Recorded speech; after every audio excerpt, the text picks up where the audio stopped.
and welcome to Celebrating Asian Pacific American Heritage Month on DC News Now. I'm Liberty Zabala. In the next 30 minutes, we are going to take a look at the important roles Asian American, Native Hawaiians, and Pacific Islanders have made throughout the DMV, especially through food and art with a purpose. To start, as a Filipina-American myself, this story is very special to me. We introduce you to a Filipina-American chef who owns a deli and market in Arlington, Virginia. We show you how Evelyn Bunoan cooks up health and comfort to those in need in the DMV. With every chop and every stir, Master Chef and deli owner Evelyn Bunoan is cooking up something good for the soul. It's not too salty. It's not too sweet. That's because she knows her Filipino food is not just going to her customers, but those most in need in the DMV, patients dealing with cancer. I want them to have a peace of mind that the food they're eating and buying and eating are healthy. She meticulously removes excess fat and unhealthy ingredients because she wants her meals to help comfort and heal. It makes your body healthy too, and your heart and soul. When you enter the Philippine Oriental Market owned by Evelyn and her husband Oscar, you'll see her cooking praised in local newspapers. I was a little girl. I watched my mom how to cook. Born and raised in Cavite, Philippines, Evelyn eventually became professionally trained as a master chef at Le Cordon Bleu in London. I always promised my parents, I'm gonna give you a lot of money when I get a job, and luckily I came to the United States. Now her deli and market in Arlington has been serving the DMV for more than 45 years. Evelyn, who is a chef, is a good cook. She often serves free meals for her neighbor Rolando Panaglima, for his sick father Rodolfo, a Filipino World War II veteran who can no longer cook for himself. Evelyn gave my father free meals and always thank you for your service. It's a humble thing for Evelyn and Oscar to give my father food like that. Her giving heart born from pain when Evelyn's best friend died from cancer. I was by her bedside, and it was very painful for me. The loss of her best friend sparked her desire to do more. I woke up and like there's a calling. I think I'm gonna form an organization. And he invented this name called CHEW, which is Cancer Health Eat Well. At the cash register, you'll see a humble donation jar for her organization, CHEW. Every penny pays for a meal provided for a cancer patient. It says pennies from heaven. 100% of all proceeds from her cookbook she sells also goes toward patients in need. When I prayed to the Lord, I said, I want to give back to the community. I want to serve people who are in need. Customers like Rolando are eternally grateful for this master chef who serves up every meal with love. I feel good, I feel that I'm, making a little difference. The U.S. Census Bureau estimates more than 159 million of us drink tea on any given day. It usually involves simply putting a tea bag into a cup of boiling water. But DC News Now's Dave Laval shows us why it's a bit more complicated when it comes to the Asian culture. Tea time for Brian Chung.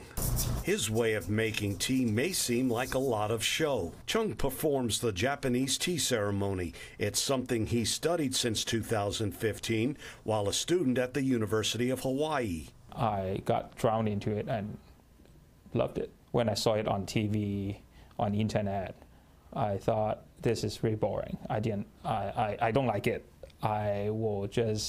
It looks nice, everything looks nice, but I'll just try to experience it a little bit.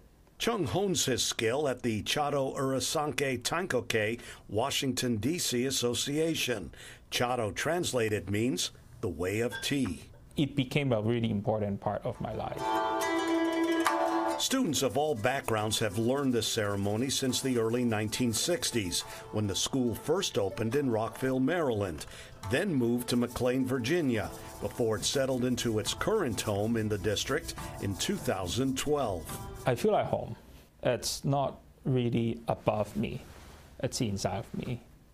That when I walk into this space, it's like, wow, I found a group of people that are with a similar hobby. The tea ceremony dates back to the 7th century, not in Japan, but China, where Chung was born. The Japanese just expanded on the Chinese version. Well, we call it a ceremony, but it's a set of movements that it's, I won't say scripted, but scheduled to deliver a bowl of tea to people. The tea ceremony involves green tea, which at 15% is the second most popular form of tea Americans drink, according to the U.S. Census Bureau. The tea has a bitter taste, but these dry sweets improve the flavor, something Chung learned. It's a lifestyle, not only just an art or etiquette or performance you do for showing, but also finding your own discipline. I won't call it sacred. It's just a part of my life. That's something that I like to do. A part steep in tradition. In Washington, Dave Laval, DC News Now. Still ahead on celebrating Asian Pacific American heritage, food and art with a purpose.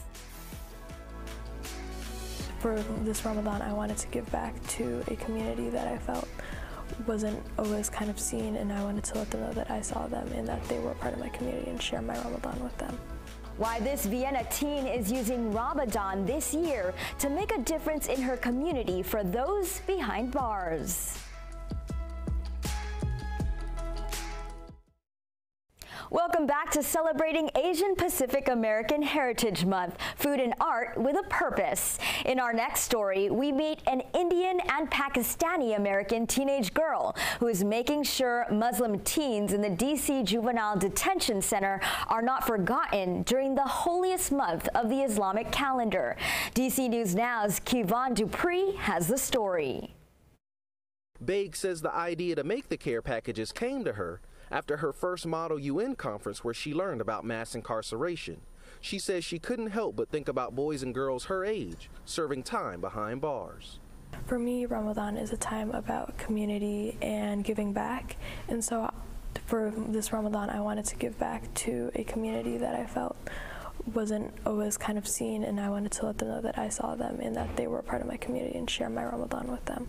Baig made 51 care packages in what is now her 4th year, delivering them to the DC Youth Detention Center. I was actually really surprised that there were 51. Usually it's closer to like 20 some, and so this year I was really, really shocked, yeah. She says she puts a variety of items in each bag. Like snacks and fun little things for these youth, as well as religious material such as books, and for the girls I got them hijabs, and for the guys I got kufis. Baig receives donations from family, friends, and community members to put the packages together. I was really, really happy, and I felt so touched that everyone was kind of able to reach out and help in their own way. And I think it was just another testament to like how strong our community is and how we're trying to include people from all aspects of life into like this project. She says all the support she gets inspires her to keep making care packages for Ramadan each year. Her biggest supporter, her mom. It makes me really happy and really proud of her. I hope she does live a life of service and always finds opportunities to just serve people in whatever way she can. Baig says her care packages are ultimately a way of letting incarcerated teens know the community is still thinking of them. I would want them to know that that they can find community with me and within my own community, and that we haven't like forgotten about them and that we care about them. Reporting in Vienna, I'm Kevon Dupree, DC News Now. For many, there are not enough spaces for survivors of sexual abuse to heal from their trauma. But a Frederick, Maryland woman is making space for survivors through art. Frederick County reporter Skylar Salas sat down with this woman making a difference. Meet Gabby Nobody. She moved to the United States in her early teens. Nobody says the transition was a major adjustment, but she found her people in Frederick. I feel like when I came to America, I had to grow up faster than I anticipated. So my English language, I do connect it to my adult warrior, get business done. But my native tongues, it's more like, you know, lovey-dovey. It was during her transition that she found a passion for art, and she couldn't imagine what kind of impact she could have. I have been doing artwork for over 10 years now. And it really started from people caring about me so much and me not having any idea how to express myself then.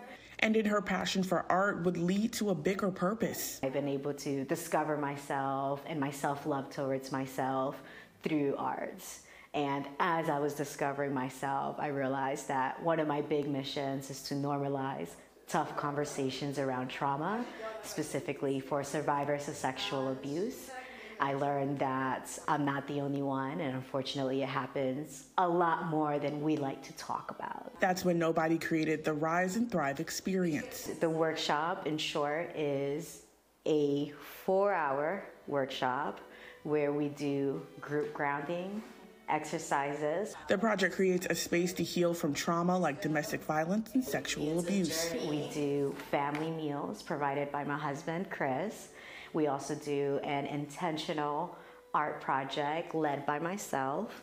And then at the end of it all, we also have a one-on-one photo shoot for each of the survivors. Nobody says she knows firsthand how hard it is to be a survivor of trauma. I thought it was important to change the narrative of a survivor of sexual abuse. We're not just, yes, we're sad, yes, we're hurt, and yes, it sucks. Nobody hopes through her artwork and the Rise and Thrive experience, survivors will be able to have open conversations about what they endured. But we can succeed and we can rise and thrive from it. So if I had a chance to combine that, I jumped into it. And now it's just expanded beyond me. And every day I'm in awe of all the people I get a chance to connect with, of all the stories these people share with me as well. And I will hold it dear, and it gives me fuel and it gives me fire. In Frederick, Maryland, Skylar Salas for DC News Now. Coming up after the break. One of the things that we're doing is not only helping the Asian community, but we want to introduce the Asian community to other cultures. How one Virginia market is making a difference in the AAPI community in the DMV. Hula is a form of storytelling. It's a way that we are able to take stories from one generation and pass it to the next. Plus, bringing stories to life and breaking stereotypes. We'll show you a Hawaiian cultural school giving you a taste of their traditions. That's ahead on celebrating Asian Pacific American Heritage Month. Food and art with a purpose on DC News Now. Stay with us. Welcome back to celebrating Asian Pacific American Heritage Month. Food and art with a purpose. I'm Liberty Zabala. Entering its 3rd year, the Asian Teak Market in Annandale, Virginia is bringing awareness to child trafficking. It's also providing Asian Americans a hub to gain economic success. DC News Now's Christian Pena takes us into the market to show us what it's all about. Drinking tea and congregating while sitting on a floor. You can get the perfect tea. It's a tradition followed in many Asian countries. Entrepreneurs Brandon Long and Juby sit down and grab tea to share their culture with Nelson Figueroa, founder of the Asian Teak Market. Let me put it this way, I don't want to feel proud or anything about it. You know, I just want to make sure that everybody can do something for their own. One of the things that we're doing is not only helping the Asian community, but we want to introduce the Asian community to other cultures. And for that reason, he opened Asian Teak, which was founded after Nelson rescued 2 children in the area from being trafficked. Along the journey, he's provided a purpose to that market, one that allows Brandon to share his famous boba with the DMV. For me, it's like when I started my boba shop, I really want to see, kind of introduce like the different various drinks that are out there. So not just pigeonholing boba to just a Chinese thing. I want to showcase that, hey, boba could be in anything. It could be in horchata, it could be in chai, it can be in like juices, it could be in smoothies, stuff like that. So that to me is like one thing that I want to showcase. Like the son of refugees tells DC News Now he's honored to be part of the human trafficking awareness market and prouder of teaching others the diversity living among Asians. Seeing that there's actually a thriving culture and a huge food landscape in our area, more than just the mainstream items. That there's a lot of street food, there's a lot of different cultures and a lot of different cuisines from within those cultures. Juby, founder of Juby Lai Thai Cuisines, also participates in the market. The self-taught chef says her journey is one full of fulfillment. I really love it. I love to interact with people when they try my food and then they give me the feedback, because I really love cooking. I started by myself, so it's like a one-person business. But now I'm getting more people to help me, so it's a lot easier. But from the starting, it's so hard to do everything by myself. And because the journey has been difficult, it's prompting her to pave the way for others. In the past, I don't have anyone. I came here all by myself, and I can do my own business. So whoever you are, if you love cooking, you love to share Thai food, you love to share your culture, you can do it. In Annandale, Virginia, Christian Pena, DC News Now.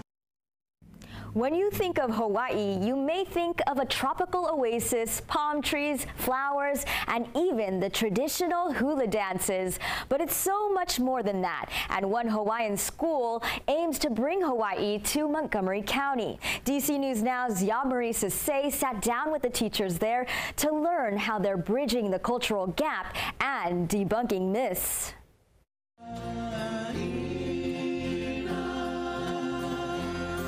Halau Nohona Hawaii means that this school embodies and is anchored in Hawaiian culture. Hawaii is not about coconuts and grass skirts and shiny glitter, right? It's much more than that. Kaimani Chi noticed a gap when he moved to Montgomery County. There's a decent-sized Pacific Islander population, but not enough safe cultural spaces. I was living in Silver Spring.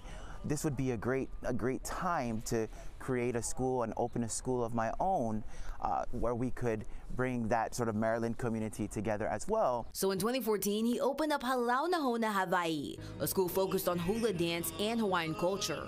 Hula, is known as the heartbeat of the Hawaiian people. And so being an ambassador of that and being an educator of hula makes me feel like I'm fulfilling my kuleana. And with the help of his alakai, Napua Lokelani Kamakele, they've been able to bring a taste of Hawaiian culture to natives here in the DMV and even people interested in learning more. We do it because we love it, because it is our culture. And we do, as Hawaiians, have a kuleana, or a responsibility, to perpetuate the culture. For me, I dance and I continue to be a part of organizations like ours because it honors my kupuna, or my ancestors, as well. Now, many would agree there's a beauty in hula dancing, but it's not as easy as it may look. Hula is not just something that you learn off of YouTube. You really do have to go through the cultural processes, go through the uniki rites, and the equivalent of that would be like a graduation, and have the honor and the privilege of teaching hula bestowed upon you from your kumu. Hula is a form of storytelling. It's a way that we are able to take stories from one generation and pass it to the next. And through other ways like mele and through oli. So we take it back to its roots. Like where did this story take place? On which island? What was the weather like then? What was unique about that specific place? And let's translate that into our dance. The school also dives deeper into traditional Hawaiian practices. It might be lei making and sort of the history of lei in Hawaii, or it might be lauhala bracelet weaving and what's the history of weaving leaves in order to make sort of useful things. It might be about specific chanting or it might be about a specific instrument. And I think, again, that's the holistic approach we're taking, not only as a halau, but as a nonprofit Hawaiian cultural school. Now, every May during Asian American and Pacific Islander Heritage Month, students showcase all they've learned on the big stage. Chi and Kamakele say it's not only about the performances and classes, it's also about creating a community for everyone. We are the living embodiment practice of our culture in this area. And so knowing that people come to us, they feel like they're in Hawaii, they feel like they're learning something and they're taking something away with them, just feels really great. Reporting for DC News Now, I'm Yamari Sase. And we'll wrap things up right after the break. Stay with us.